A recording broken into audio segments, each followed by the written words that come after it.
Welcome to Cartoonist Kayfabe. My name's Ed Piskor. I'm Jim Rugg. Jim, why don't we talk about one of the first manga to come to America? I Saw It by Keiji Nakazawa. But first, what do you have for us, man? Street Angel, Deadliest Girl Alive. This is the Image Comics collection available wherever comics and books are sold and bought. You can find this, you can order it, you can get it from your comic shop. If you have a good comic shop, you can get it online. And you can see how I made this book on my Patreon, patreon.com/JimRugg. I post original art. I post page analysis, like page by page, how I made this book. You can see the entire process, including scripts, thumbnails, roughs, layouts, all of that good stuff. If you're into what we do here on Cartoonist Kayfabe, you'll find a lot more of that focused on my own comics making at patreon.com/JimRugg. Barefoot Jen, good, noble use of the comics medium, but allow me to indulge in my own vulgarity for 10 seconds, man. Red Room Comics, Murder on the Dark Web for Fun and Profit. Next issue comes out mid-September. As of this recording, 2021. Murder on the Dark Web for Fun and Profit. Jim, every issue completely self-contained. So you see an issue in the wild, you scoop it up, you read it, you're going to get a complete experience. If you like that experience, read another issue. It builds onto the kind of world that I'm designing. You're going to get a clear picture of a universe where this stuff is going down.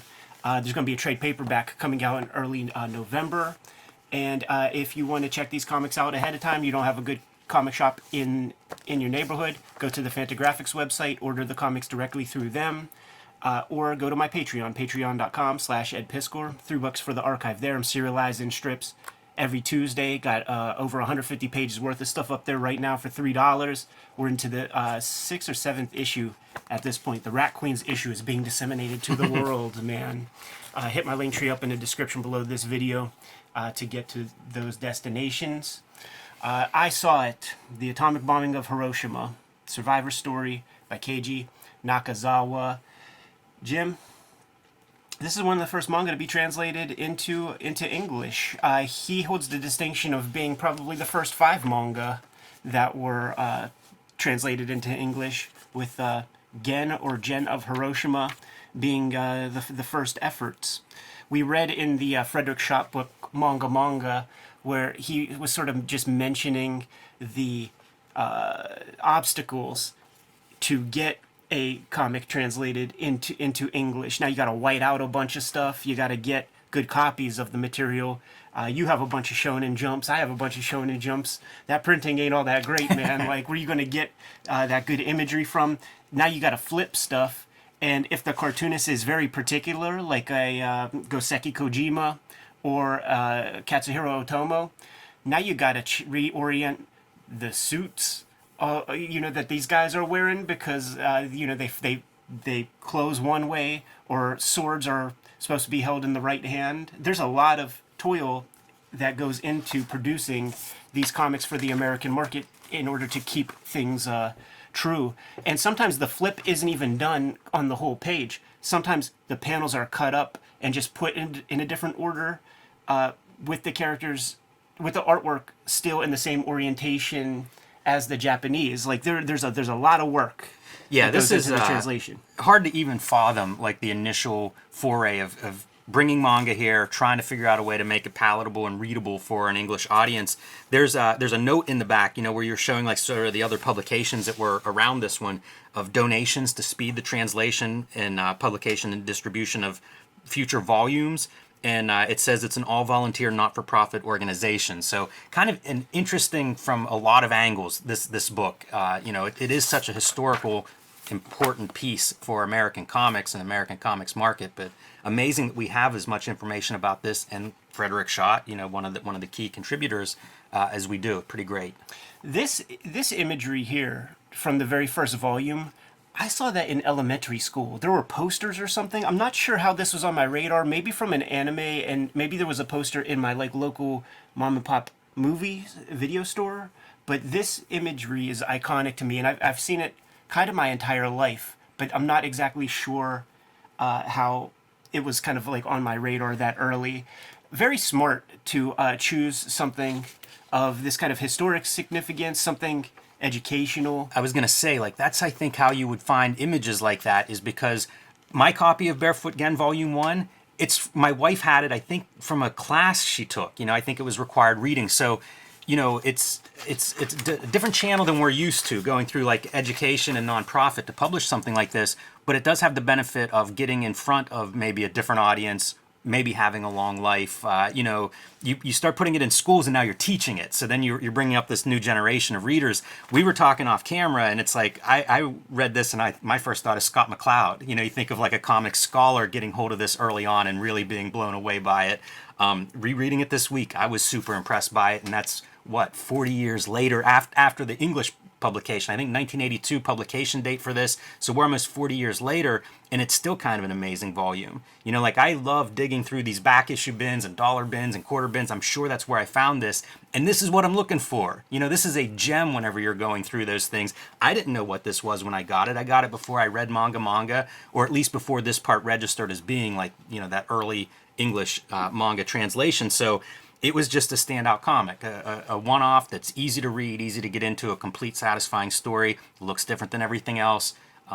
The appeal is obvious to me, and I think it holds up very well 40 years later. Yeah, you mentioned Scott McCloud, but with the heaviness of this material and this sort of historic nature of it, Spiegelman comes to mind, and he wrote introduction for the first couple of volumes of the translated edition, and that seems very appropriate.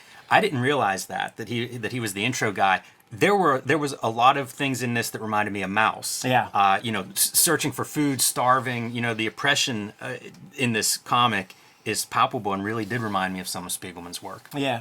Now this is a comic that is being translated into English. It's kind of like a very early foray into, Japanese comics for us. So you got to kind of make it look like an American comic, which is to say, better be color separations on every page, which they seem to nail.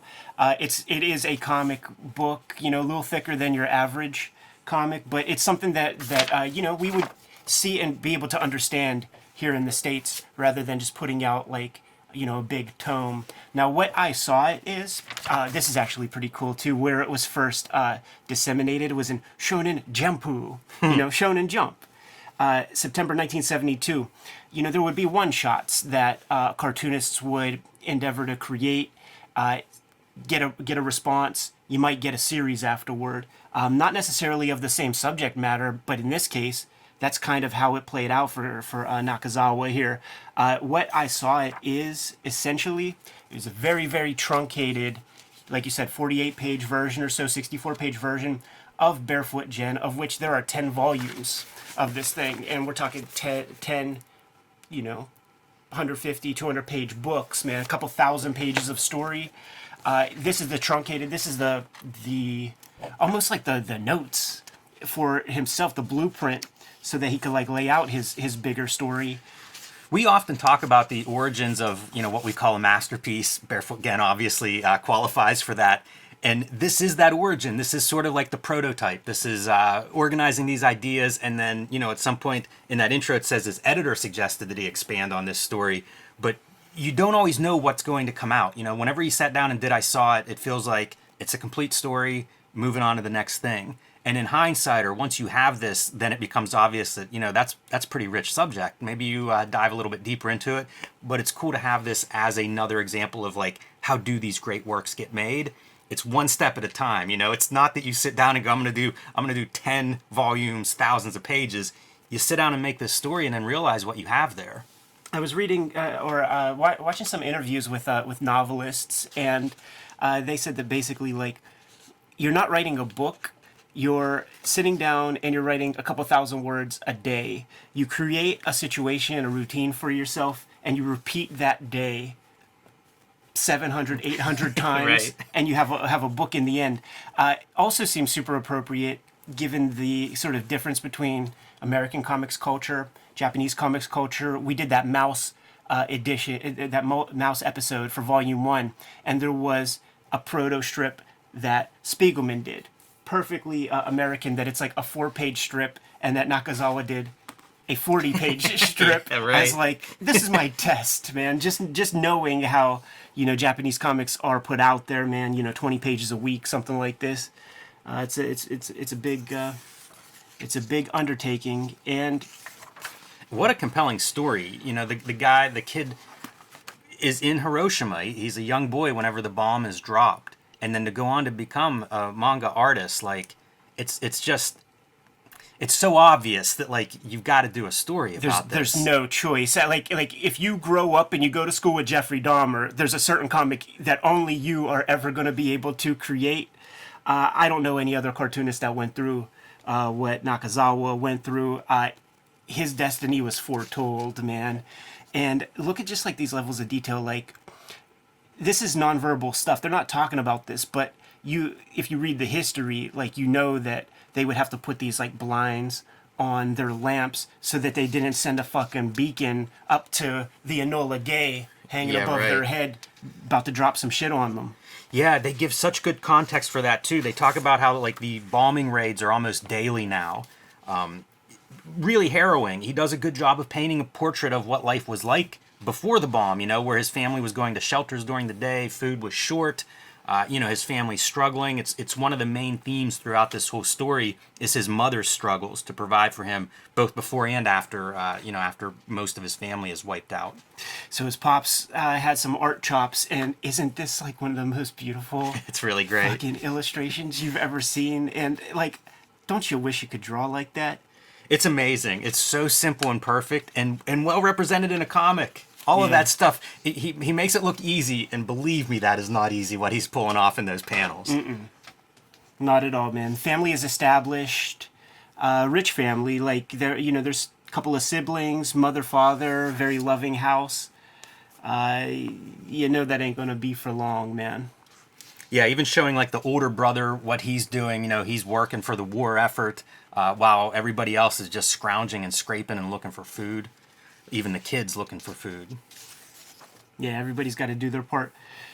And man, if this was a fictional story, like it would, like all the sort of stuff that's built in there is that perfect idea of like adding more and more and more stakes, because the mother is also pregnant, you know? Like, let's just add more and more complication to their lives. Why don't we? Yeah, it's a great rule if you are writing fiction is what you can and can't get away with, you know, because that would be a choice I would never make if I were writing fiction, to add that extra element on there. Right. But it does raise the stakes. He lived it, man. And here we go. This is his first effort, his first attempt drawing that atomic bomb explosion. And the kid is so lucky, Keiji Nakazawa. And by the way, like, this guy, he got to live to a very ripe old age. He may or may not still be around. Probably, well, who knows? Yeah, I don't know the answer to that. But I feel like. But what I'm saying, yeah, we could easily Googleable. But what I'm saying is, this motherfucker was in the line of sight for a bomb, like an atomic bomb. He's seen all kinds of like people with their skin melting off and stuff. And the people who came to Hiroshima to help the people died of cancers and very painful, you know, sicknesses from the radiation. And he just got a bald spot. This is an incredible page. This whole piece. I feel like I've seen so much footage of atomic bombs being tested and things, you know, where you see the trees just being blown away or the houses being blown away. And he's kind of trying to represent all of this stuff visually. Pretty interesting. Even like this idea, like I interpret this as almost like radiation, you know, like how do you show those elements, you know, from a graphic standpoint. That's had to be traumatic, like just trying to figure this out and thinking about this part. Yeah, so this is the truncated version. Let's just skip ahead real quick and take a look at how it reads in the actual Barefoot Gen book. You know, the simple flash here. You can see really keeping some of the ideas, some of the representation. I think those are shingles maybe or something flying off the square pieces that we see in both versions. Yeah. We're going to have to do at least volume 1 of the bigger book at a certain point. Yeah, that makes sense to me. So if you read the bigger book, you discover that the boy was behind a tree. And this bomb is so sensitive that he mentions that if you wore like a white shirt, you're lucky. You know, the shirt didn't absorb any of that light. But if you had a black shirt on, like, you're absorbing all of that heat. And, you know, look at what this kid is witnessing, man. Yeah, it's a horror comic real quick. And he's and you know he's being sensitive to it, man, because like this is scary, this is freaky, but you know what he saw was he's trying to come up with like a more respectful idea or something of like what he saw, and it's in the color, that's not in the color. I mean, that's not in the original serialization, but that is so raw. I see it like where you see the flesh coming off the fingers and there's still kind of like the ribbons of skin. Yeah.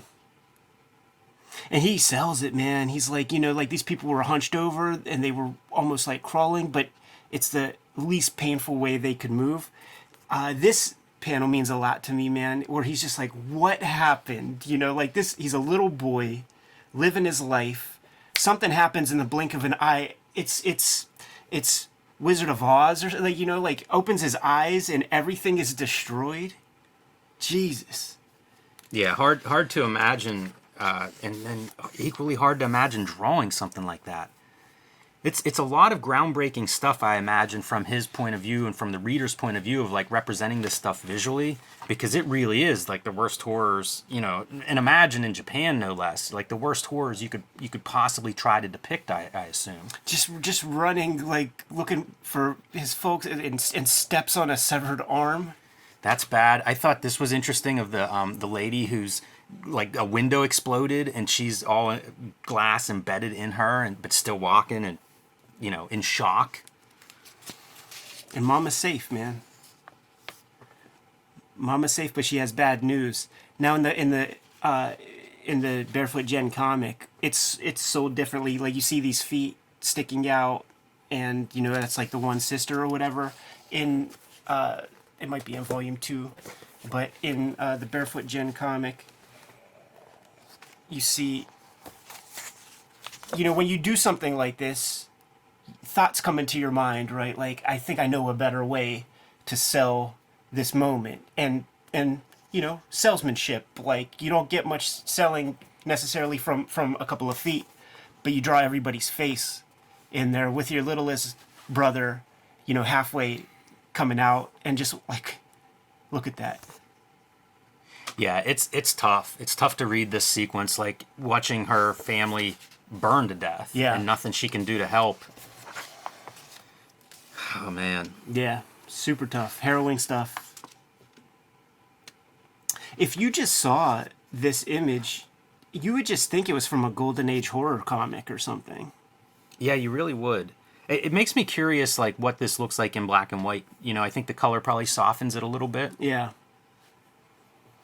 Yeah, I do wonder what his Zipatone application is. It doesn't look like he uses much. No. And maybe in those 70s, there just wasn't that much. Like some of the early Shonen Jumps I have, it's a lot of line art. Yeah, I wonder, too, like, how far along he was. He talks in this book about working as an assistant while he's also producing his own work.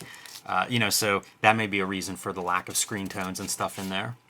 Just this level of detail that you just can't make up if you weren't there. Like the idea that, if a corpse burns long enough, it rears up like a squid on a grill, and it shows the body just like sitting up. Human bodies bake the same way fish do. Right. Just walking down the street, seeing a guy, who died just by getting pinned between, a wall. All of this stuff, like, he rode his bike past something like that, man. These kind of scenes of like the specific examples, people in water tanks, stuff like that, it has to be coming from memory. Like it's one of those details that just feels observed. And then the smoke from the cremation fires, it's another one of those things that reminds me or calls back to Mouse for me. Yeah. And these are the poor people who come to try to help out, and they all get fucked up, man. Can't help but think about like 9/11 first responders with that kind of imagery. Yeah, very true. They're pulling out these skulls, something that I had not heard before, but as they are cremating these bodies, I guess the bones are remaining. And so, I don't know if that's comforting at all, but it seemed like that would be something that many of them take, or he's looking for, later on we're going to find his mother's fate whenever she's cremated and he doesn't understand why the skull is not available. Yeah. You see like the pile of the bones from the cremated, 2 meters high. they have such little food that when the mother finally has the baby, mom just isn't getting enough nourishment to produce it. So of course, what they were able to feed the kid wasn't enough to keep the poor baby alive. So, they have a little funeral pyre down at the beach. Just horror on horror. Yeah, it always escalates, man. It always escalates the entire time. And once again, this kid was around these bomb sites. We saw what happened to other people. He comes out of it with just a little bald spot and got to live a ripe old age. Like, is that luck? Like, the survivor's guilt has to be immense. I love the portrait of his mother that he paints. Yeah. She didn't have time to cry whenever her baby died because she still had to worry about trying to feed them and keep them alive. That's that real mother stuff, man. You ever get a real good injury when you were a kid and your mom no-sold it? Yeah, it's a telling detail. I feel like it's something that's definitely relatable. These people had no money, man. He's getting scrap paper, butcher paper. This is Henry Darger shit, like getting little scraps of paper to do some drawing. This is awesome. This is like your early manga stuff, like the rental shops and things like that. Like we looked at Black Blizzard as one of those early mangas, and it feels like that's what he's describing here. And when he comes into contact with comics for the first time, a little callback to his interest in art that his dad made and that he was trying to make. And when he finds these comics, again, thing I can relate to, he's in. Yeah. And as you say, now drawing on scrap papers that he could find here and there. That's a fun story because the origin of comics, like whenever I first started reading about like Schuster and Siegel, it would be like drawn on calendars and stuff. You'd hear like those Depression era cartoonists that, as kids, they would just draw on scrap paper because they couldn't afford pads of paper to just, what are you going to do? Draw on it and then it's done, it's wasted. And it would just be drawn on whatever you could find. And kind of the same deal here. There are these parts where he's going to school and he sort of hated going on like certain field trips and stuff because certain kids would have bento boxes of lunch and things. Maybe think about growing up in my district, we would have you'd have to have lunch tickets because kids would like beat each other up and like take your actual money. So you had to like give the homeroom teacher money at the beginning of the week, like on a Monday, and then you get your lunch tickets. And there were 3 levels of 3 different colors. So the kids whose parents could like afford it, you got to pay the full lunch. You get like the blue ticket. And when you seen those kids with the pink tickets, man, you knew what that meant. And it's like, why are you doing this to people? What the fuck? It's so true. It's so true. Isn't there another way, you fucking dummies? Anyhow. Stealing food. That's so funny. He's taking like salt on his way to school because he would steal cucumbers and cabbage and stuff, and then I guess sprinkle the salt on them. Here are the kids that have the bento boxes, and like, doesn't that look so tasty?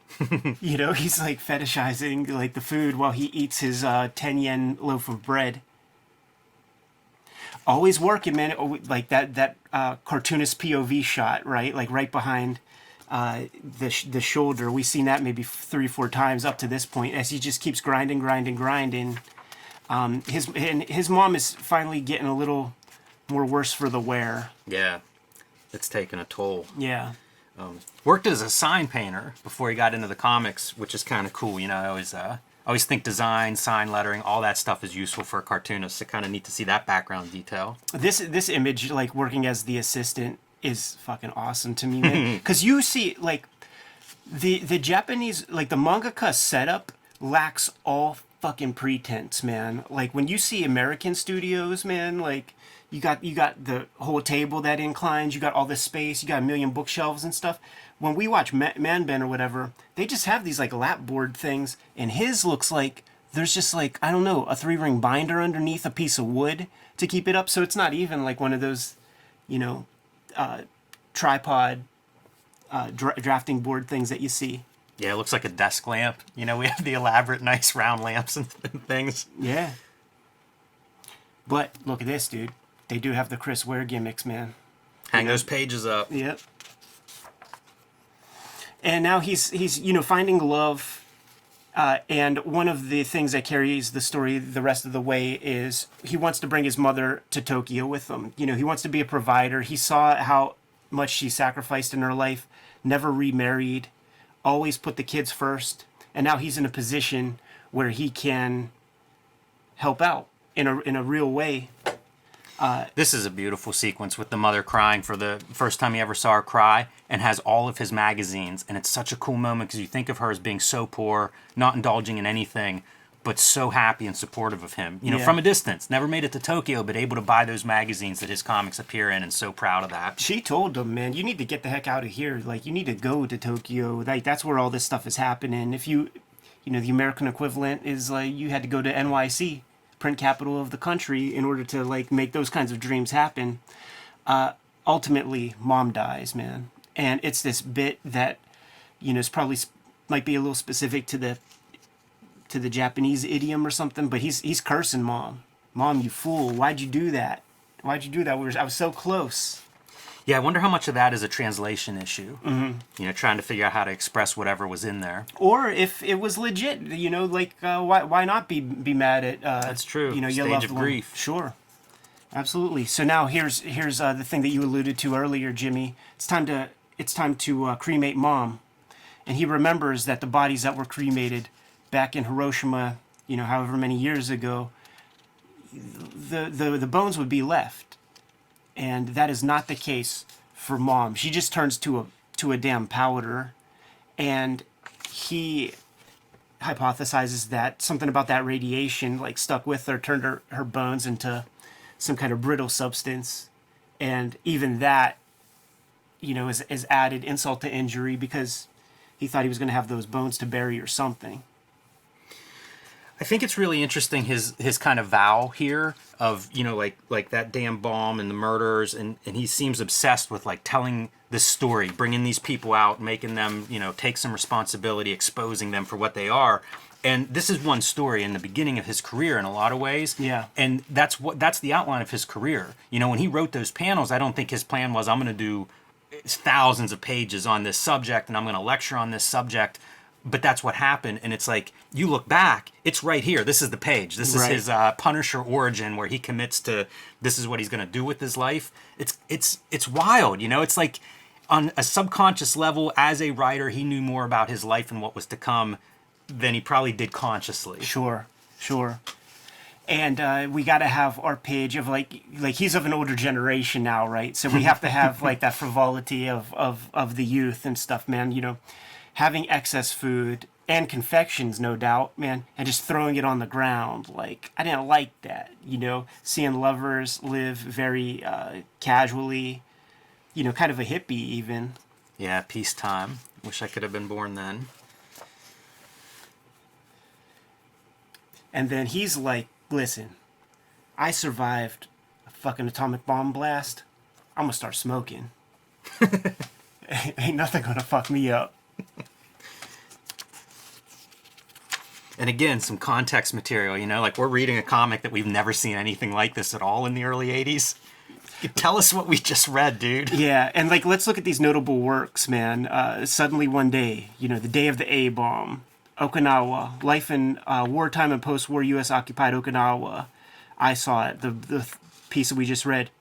Barefoot Gen, 1973-74, drawing thousands of pages. That's pretty. I'm looking at 10 volumes here, all of them 5/8 of an inch thick. Yeah, and it's like, that was 2 years. Makes me real embarrassed about what I've done the last 2 years. And just if you were curious, man, he did some stuff on pre-war Japan, the post-bomb generation. Like, so he looked at this, you know, colossal blunder, catastrophe, from many, many different angles, up to, you know, 78, like, presumably at this point his entire career. You know, who knows what happened after this.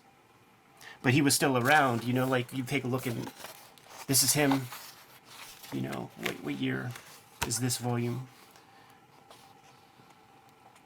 2009.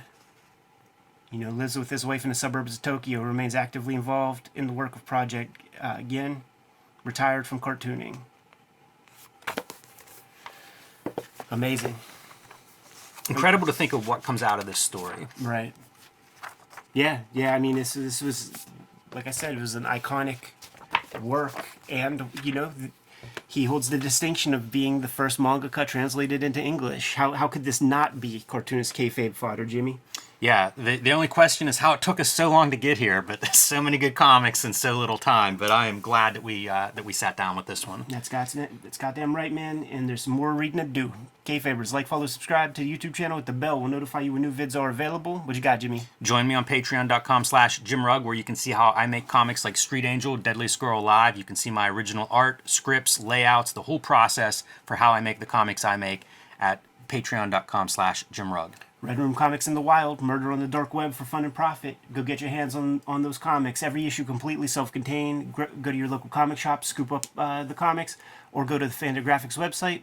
They have them available in limited quantities at this point because they're going fast. If you want to read them ahead of time before they hit paper, or if you just want to read them digitally, go to my Patreon, patreon.com/EdPiskor. $3 for the archive there. More than 150 pages worth of comics, new strips every Tuesday. Subscribe to the Cartoonist Kayfabe e-newsletter at the links below this video. You can also find Cartoonist Kayfabe t-shirts and merchandise at the links below this video. Give them those marching orders so we could be on our way, Jimmy. Read more comics.